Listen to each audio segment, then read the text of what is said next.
నీలో ఉంటూ నిన్ను పోరాడేలా చేసిన దాని పేరు అడిమురై. దక్షిణ భారతదేశపు మొదటి ఆత్మరక్షణ కళ చేరచోళ పాండ్యుల దళంలో ఉండేది.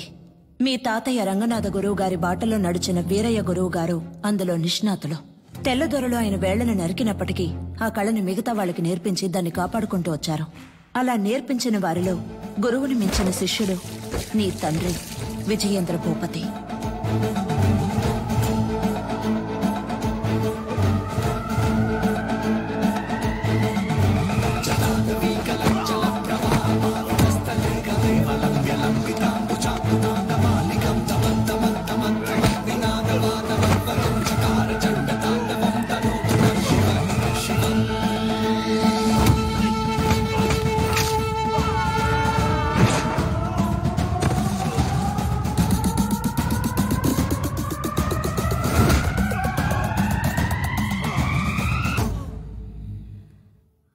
మీ నాన్నకి తల్లిదండ్రులు లేరు. వాళ్ళు వదిలి వెళ్లిన గౌరవ మర్యాదలే ఆయనకు గొప్ప ఆస్తి. నమస్కారం చిన్న గురుగారు.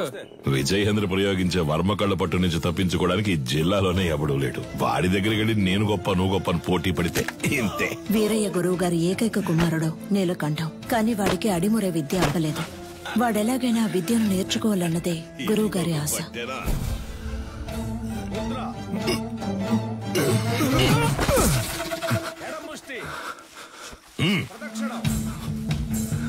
అంగుళి పొట్టుకి దక్షిణకాల వర్మ సూత్రాన్ని వాడితే వాడే మెలికలు తిరిగి పడతాడని నీకు తెలీదు? ఈ దెబ్బకి, ఈ పట్టుకి, ఈ కణానికి, ఈ నరానికి ఇదే అని 1000 ఏళ్ల క్రితమే తాళపత్రాల్లో రాసుంచారే. ఎందుకు? తర్వాతి తరం వాళ్ళకి వెళ్లి చేరాలి అని. నీకు చేరిందో లేదో చూద్దాం.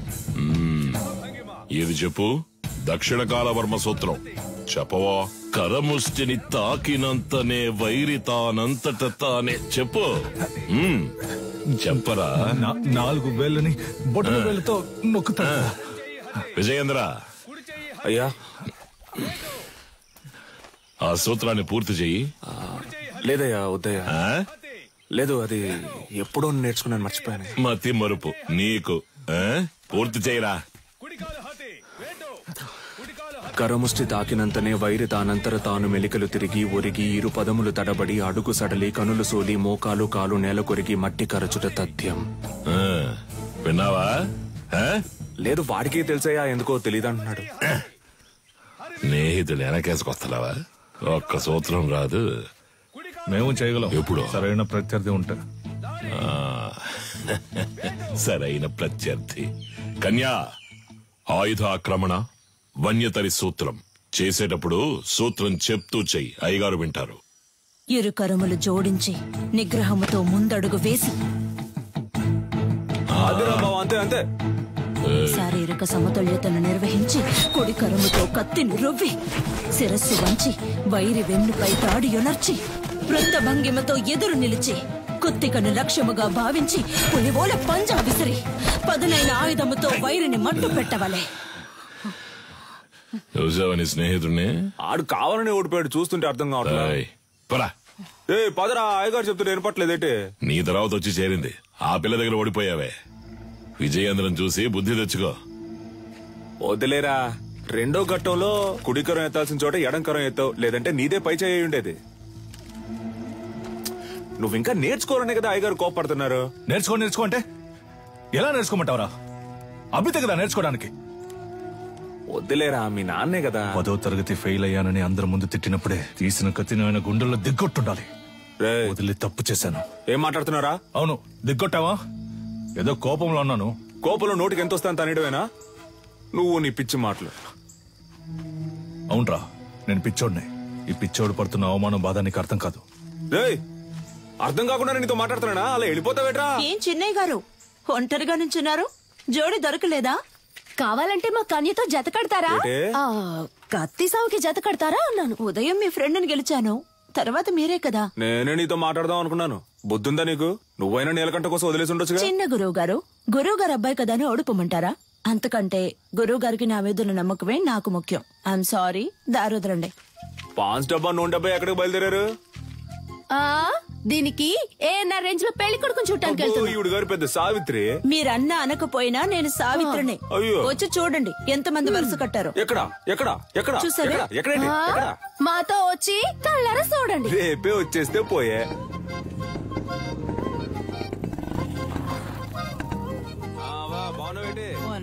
నాగులు వస్తే ఈ సర్వంగదారునిచ్చే షర్బత్ అనుకుని నువ్వు తాగేకు.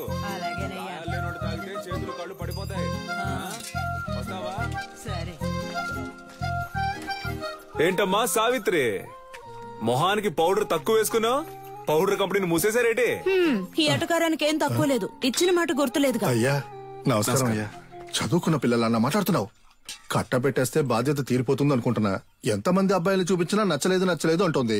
వద్దన్నా మగాళ్ళకి తీటుగా యుద్ధకళ నేర్చుకుంటోంది. ఏ యుద్ధకళ మగవాళ్ళకి మాత్రమే సొంతమా? ఇప్పుడు చెప్తున్నా విను.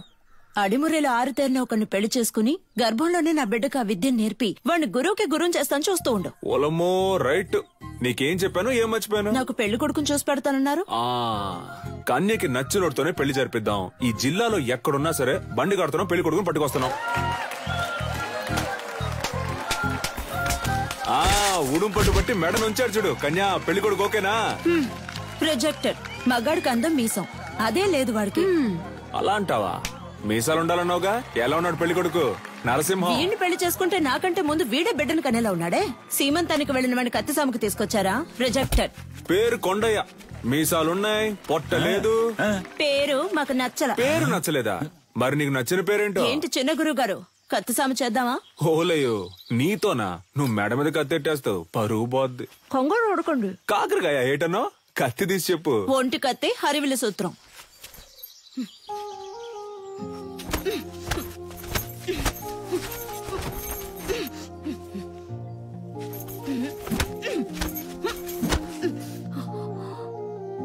నాకు నచ్చిన పేరు అడిగారు కదా,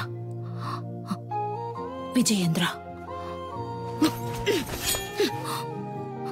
చిన్నప్పటి నుంచి మీరంటే నాకు ఇష్టం. అందుకే అడిముర నేర్చుకున్నాను.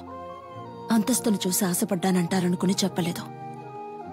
ఇప్పుడు చెప్తున్నాను, నాకు మీరంటే ఇష్టం. నాకు మీ అమ్మాయి అంటే ఇష్టం అండి. మీకు చెప్పడమే కదా పద్ధతి. వీరయ్య గారి రోలింగ్ ట్రోఫీ, శ్రీకాకుళం కుస్తీ పోటీ, మార్తాండం మల్ల యుద్ధ పోటీ. ఏంట్రా ఇవన్నీ?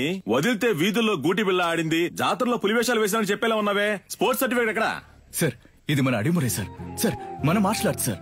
1000 ఏళ్లగా ఉంది సార్. నేను 12 ఏళ్లుగా నేర్చుకుంటున్నాను. మా నాన్నగారు గురువుగా ఉండేవారు సార్.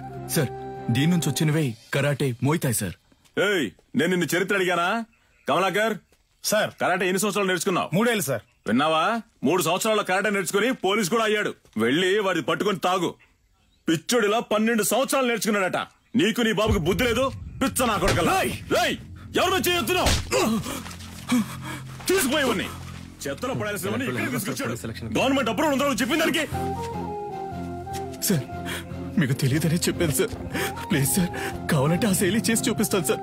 మా అమ్మ నేను పోలీస్ అవుతానని నమ్మకంతో ఉంది సార్. సార్ మీ కాళ్ళు పట్టుకుంటాను sir. Please sir, please sir.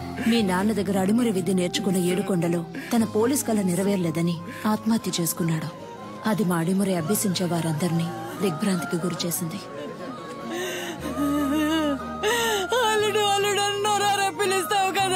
Police బట్టలు కొనిస్తానన్నానుగా, ఇందా పట్టుకో.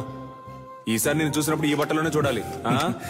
నీ అల్లుడు మెడలో దండేసుకుని ఎలా పడుకున్నాడు అసలు? ఇలా పడుకోవడానికి వీడికి పోలీస్ బట్టలు కొనిచ్చావు. నేను ఆశపడ్డ ఉద్యోగం నాకు దొరుకుతుందని నమ్మకంతో పంపారు. కానీ నాకు అవమానమే దొరికింది. విదేశాల నుంచి వచ్చే ఎన్నో క్రీడలకి దక్కే గౌరవం మన దక్షిణ భారతదేశ కళైన అడిమురికి దక్కలేదు. ఇకనైనా దక్కాలి. అడిమురినే నమ్ముకున్న వారిని మీరే ఆదుకోవాలి గురుగారు.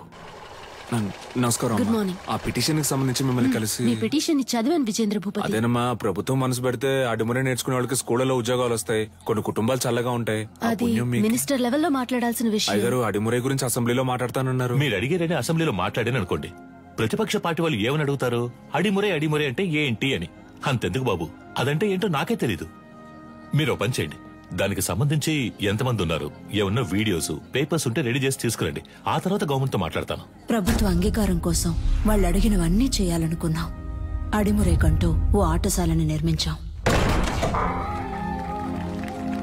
ఈ ఆటశాల నా కళ మాత్రమే కాదండి. అడిమురే అనే కళను నేర్చుకుని దానికి ప్రభుత్వ అంగీకారం దొరకలేదని బాధపడే ప్రతి ఒక్కరి కళ. ఆస్తిని అంతస్తుని కోల్పోవచ్చు, కానీ ఉనికిని కోల్పోకూడదు. తెల్లోళ్ళని చూసి ప్యాంటు చొక్కా వేసుకున్నాం, అది తప్పు కాదండి. కానీ పంచె కట్టడం మన సంస్కృతిని మర్చిపోతే ఎలా చెప్పండి? నాగరికత అనే పేరుతో మన అలవాట్లని పద్ధతుల్ని మర్చిపోతున్నాం. ఇలాగే కొనసాగితే వరి, జొన్న, రాగి వీటన్నింటి సంగ్రహాలయాల్లో చూసే పరిస్థితి వస్తుంది.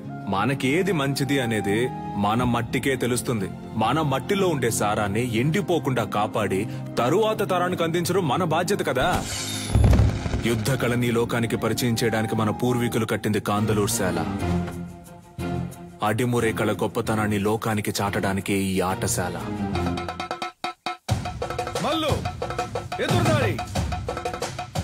అడిమురే కోసం మేమందరం సిద్ధమవుతుండగా నీలకంఠు మా ఊరికొచ్చాడు. 5 ఏళ్ల తర్వాత విదేశీయులతో.